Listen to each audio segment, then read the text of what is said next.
तर पुन्हा एकदा बातमी पाहतोय नाशिकमधली। नाशिकमध्ये भाजप पक्षप्रवेशावर आमदार देवयानी फरांदे नाराज आहेत। देवयानी फरांदेंच्या फेसबुक पोस्टने राजकीय खळबळ उडवून दिली आहे। अशा पद्धतीने एक मोठा सर्व वृत्त कार्यक्रम आहे। अटलजींची श्रद्धेय जयंती आहे, ती जयंती साजरी करूया आपण। पक्ष सक्षम आहे निर्णय घ्यायला, पक्ष योग्य निर्णय घेईल।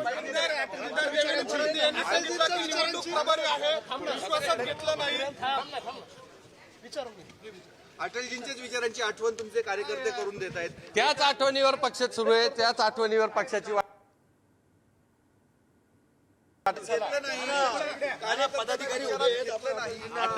अटलजींच्या कार्यक्रमाचं कव्हरेज घ्या, सर्वांना विनंती आम्हाला। नंतर सर्व हे आहेत भाजपचे शहर।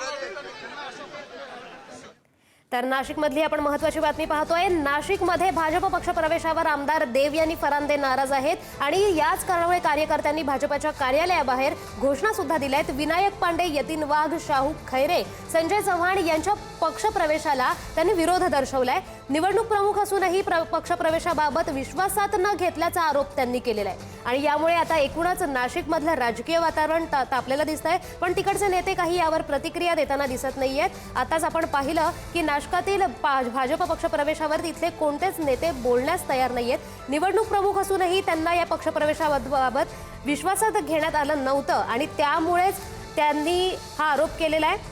आणि तिथली आता आपण लाईव्ह दृश्य पाहतोय। भाजपच्या कार्यालयाबाहेर सगळेच कार्यकर्ते जे आहेत ते आक्रमक झालेले आहेत, घोषणाबाजी करतायत। एकूणच नाशिकातलं राजकीय वातावरण तापलेलं आहे।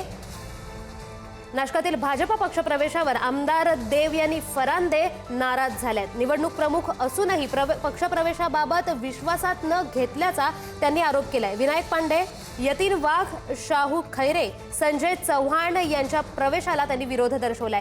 तर याच संदर्भात अधिकची माहिती देत आहेत आमचे प्रतिनिधी किरण ताजले। तर किरण, काय सांगाल, एकूणच नाशिकामध्ये काय वातावरण आहे? भाजपचे कार्यकर्ते तिथे घोषणाबाजी करतायत असं कळलं, तर एकूणच त्यांचं काय म्हणणं आहे? आदिती, आजच्या दिवशी विनायक पांडे त्यासोबतच शाहू खैरे यांचा प्रवेश होतो आणि त्या सगळ्या पार्श्वभूमीवर जर बघितलं तर भाजपच्या कार्यालयामध्ये या ठिकाणी काही कार्यकर्त्यांनी घोषणाबाजी दिलेली होती। एकूणच या प्रवेशाला विरोध दर्शवलेला होता। अशा सगळ्या परिस्थितीमध्ये अटल बिहारी वाजपेयी यांची जी जयंती आहे या ठिकाणी या सगळ्या दरम्यान जर बघितलं तर साजरी केली जाते। मात्र या सगळ्या जयंतीच्या निमित्तानं कार्यकर्त्यांनी जे या ठिकाणी गोंधळ घालत खरं तर त्या सगळ्या प्रवेशाला विरोध दर्शवलेला होता।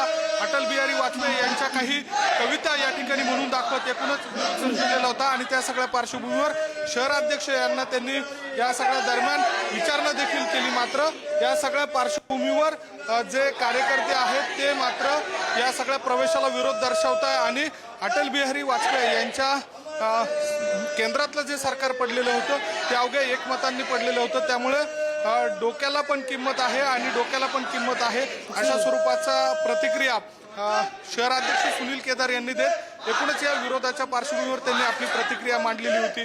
आणि अशा सगळ्या परिस्थितीमध्ये जर बघितलं तर मोठ्या प्रमाणात नाशिकमध्ये या ठिकाणी पक्षप्रवेश भाजपकडनं केले जातात, त्याला देखील विरोध हा स्थानिक कार्यकर्त्यांनी आणि अनेक वर्षांपासून पक्षात काम करणारे जे आहेत त्यांनी विरोध दर्शवलेला होता। या सगळ्या दरम्यान आपण या ठिकाणी भाजपचे जे प्रवक्ते आहेत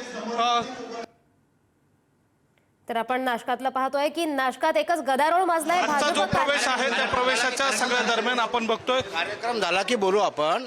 अटलजींचा जयंतीचा कार्यक्रम आहे, हा कार्यक्रम झाल्याबरोबर आपण ह्या विषयी सगळं बोलूया। अटल बिहारी वाजपेयी यांच्या जयंतीचा कार्यक्रम आहे आणि त्यानंतर या सगळ्या विरोधावर बोलू अशा स्वरूपाची प्रतिक्रिया खरं तर या ठिकाणी दिली जाते। त्यामुळे एकूणच मोठा जो वाद आहे तो भाजपच्या या कार्यालयाच्या बाहेर आपल्याला आजच्या या प्रवेशाच्या पार्श्वभूमीवर पाहायला मिळतोय।